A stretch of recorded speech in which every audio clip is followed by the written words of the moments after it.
quanto tempo você não anda na Brasília? Desde o último Porão do Rock. A gente não andou lá. Eu sei, fiquei parado, né? Desde que eu não entro, né?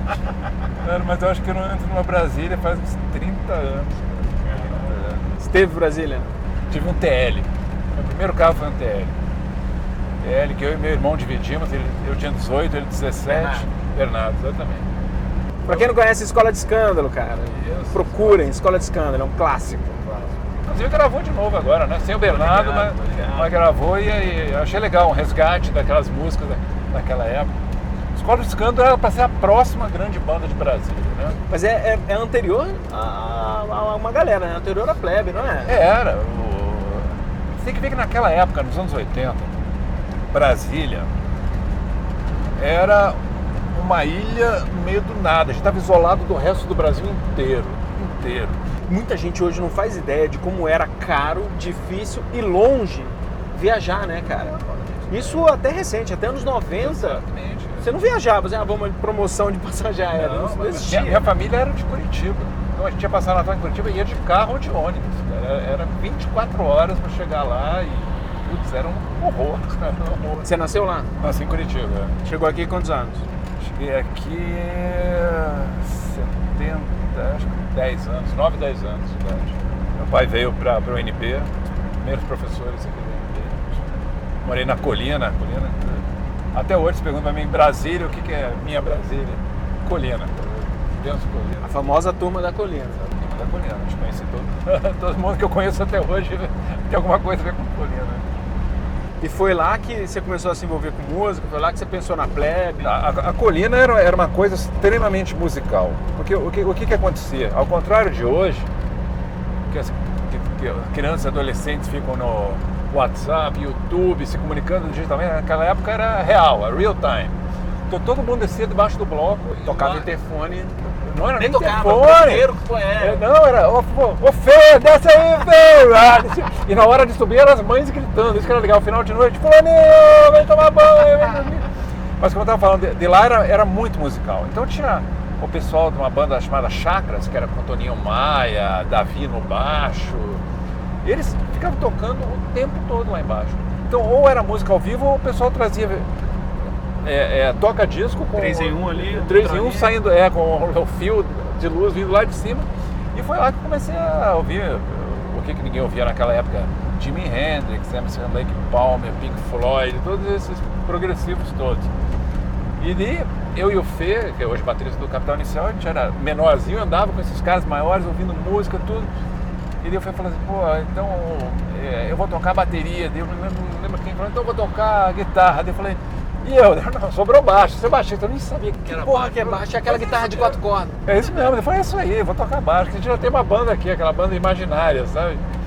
Tudo. E daí foi indo, comprei meu primeiro baixo, um Giannini laranja, se mudou pro Lago Norte, ficava aqui treinando e deu. Nessa época, você falou que era todo mundo muito musical. É verdade que você era o cara dos discos, assim? Você tinha uma discoteca invejável na época? Eu quando descobri a música, eu fui a... E vale lembrar que também era uma época que você não comprava disco fácil não, era disco gringo, caro, você tinha que ir na discoteca 2001 aqui. Você sabe que a gente vivia? Na Discodil ali. Vivia na Discodil, porque a Discodil tinha umas cabines de música.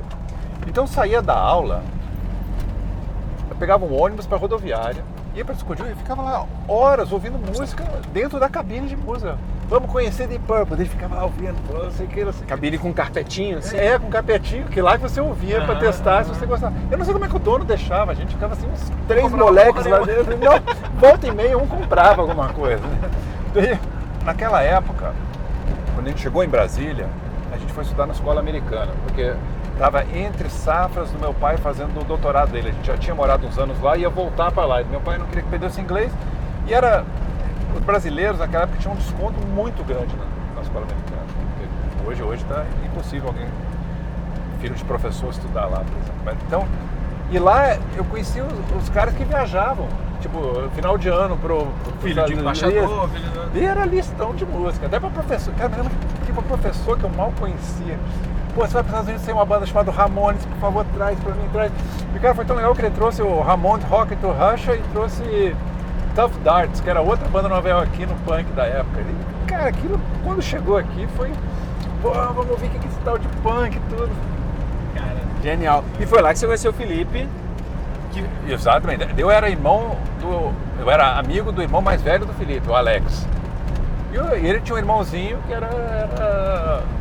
tocava violão e tudo, mas eu andava muito com o Alex. Daí eu fui para a Inglaterra quando minha mãe foi fazer o doutorado. A gente passou 2 anos lá, 2 anos inclusive muito significativos na música, 78, 79, fim do punk, começo do pós-punk, começou a se aceitar mais. O pós-punk é uma coisa muito bacana, porque o punk veio e quebrou tudo, né? Destruiu todas as regras, faça você mesmo. E nessa devastidão musical que sobrou depois, sem regras, começou a se experimentar. Então, trazer o reggae, trazer o soul, misturar com disco, misturar com punk. E você vê que as bandas daquela época, que são as que a gente mais gosta, Public Image, Bauhaus, essas coisas, eles já traziam uma coisa diferente. O que veio sem aquela rigidez do punk de ser sujo, né? Exatamente, porque daí saiu, você vê aqueles caras punk que você não pode fazer isso, você é traidor do movimento, tudo, mas o pós-punk... Só pode tocar em 2 cordas. Exato, o pós-punk tudo era permitido, tanto que deu assim, Cabaret Voltaire, Human League, tudo, Comets and Angels, tudo. E daí eu voltei dos Estados Unidos, da Inglaterra, vou formar uma banda. Já conheci o Gucci, que também morava da Rua na Colina, e a gente precisava de um guitarrista. Me lembrei do irmão do Felipe, do Alex Felipe. Ele convidou ele, foi esse cara que... Claro, sendo vocalista, muita gente associa a Plebe Hood ao Felipe, mas o Felipe é o primeiro, todas as vezes que eu conversei com o Felipe, ele sempre fala: o André Miller, o André X, é o criador da Plebe Hood.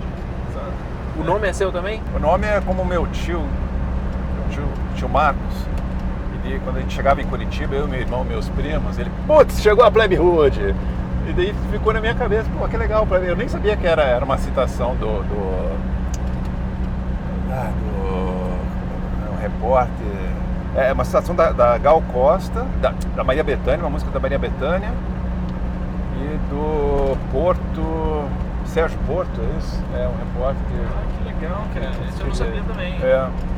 Pô, bacana. Então foi uma piada, Plebe Hood foi uma piada e virou a banda punk brasileira. Exatamente.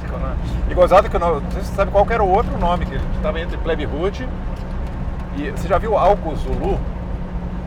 É um álcool que vende no supermercado até hoje, marca Zulu. E tem um africanão na capa, assim, que a gente achava, que a gente gostava muito de ska na época, que a gente associava aquilo ao ska. E, pô, vamos se chamar Os Zulus.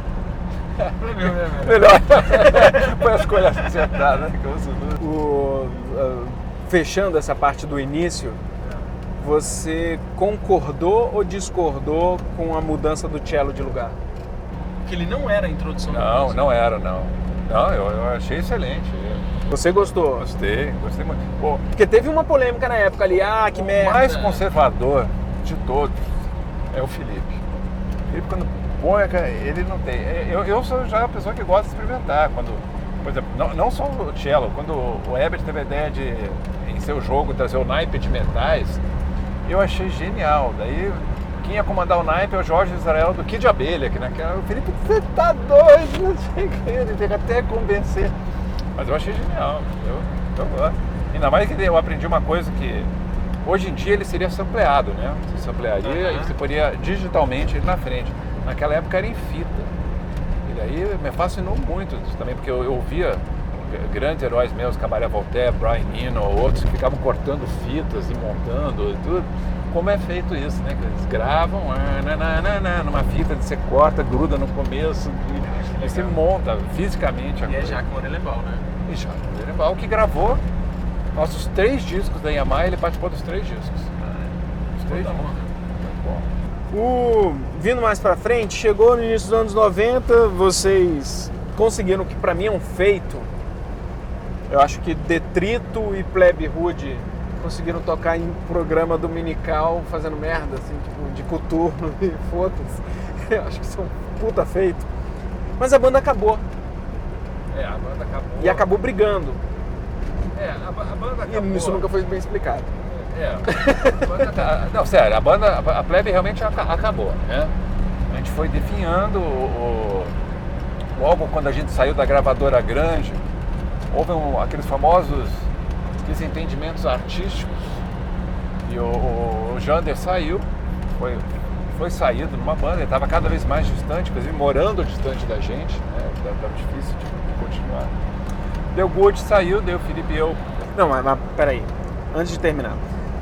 O Jander saiu, o Good saiu, mas saiu porque a gente murchou ou teve briga? Briga. O Jander saiu, não foi briga. O Jander teve uma votação que Ninguém aguenta mais. Que foi tirado. Não tanto a personalidade, mas assim a dificuldade, entendimento artístico do que queria fazer. Agora o Gucci foi briga. O Gucci foi briga, desentendimento total de personalidade, daquele sócio que não dá certo, entendeu? Sócio que não dá. Estava numa época da economia muito, muito ruim. Uma época assim, final de governo Sarney, inflação a 1000, nada dava, não tinha possibilidade nenhuma de... Estavam shows, não tinha show, não tinha nada. E eu tinha que arrumar um emprego. Tá com uma filha recém-nascida, tentando pagar aluguel. Me lembro assim que... Eu sempre fui muito amigo do Dado, né? E a Legião estouradona, o Dado ligava assim: pô, então vamos para um restaurante. Vamos, ele escolheu aquele restaurante que era caríssimo, cara. E eu olhando lá, eu falei: putz, cara, eu não consigo pagar nada aqui, cara. E tive que parar, sério. Uma época que eu assim, parei de sair, e falei: vou aproveitar que eu tenho um diploma, vou fazer um concurso público. Sempre foi assim, meu plano Z, foi a última, mas foi a salvação, né? Estou no Banco Central, daí o Felipe voltou para os Estados Unidos e eu vim trabalhar. Você ficou quantos anos no Banco Central? Eu já estou há 22 anos no Banco Central. Mas você continua todo dia? Pô, pensei que você estava licenciado. Não, continuo no Banco Central. O Banco Central é o que me sustenta. Caramba, cara. Como é que foi o primeiro dia? Botar a gravata? O primeiro dia foi muito esquisito, cara, porque foi voltar para Brasília depois de 10 anos no Rio. Aos 34 anos, nunca tinha trabalhado antes. Não sabia nem o que era uma carteira assinada, não sabia o que era FGTS, não sabia. Meu mundo era completamente outro. Da faculdade pro mundo, pra estrada, pra rock. E fui me adaptando, né? Você vai se adaptando. Quando vocês voltaram com a formação original, que também não durou. Sabe qual foi também aí um grande erro? A gente, diferente do Capital, que quando voltou com a formação original, eles sentaram e fizeram uma sessão de lavar roupa suja, sabe? A gente não, a gente voltou pra estrada. Pra você ter ideia, aquele show que teve no Porão, que foi a nossa volta original, o Jander, o Ameba, ele chegou na tarde do dia do show. 10 anos sem tocar junto, o cara volta. Bom, mas você sabe, lembra, não sei o que, vamos tocar Ainda é o melhor show da sua vida? Aquele lá? Aquele lá foi um puta show. Adorei aquele show.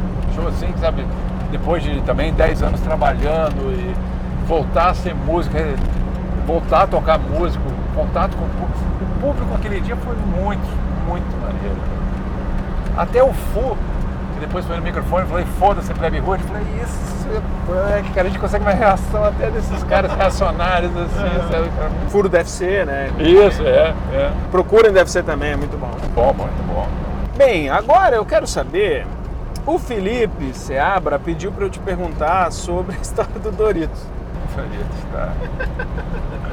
Estava tocando em Belo Horizonte. Uma vez.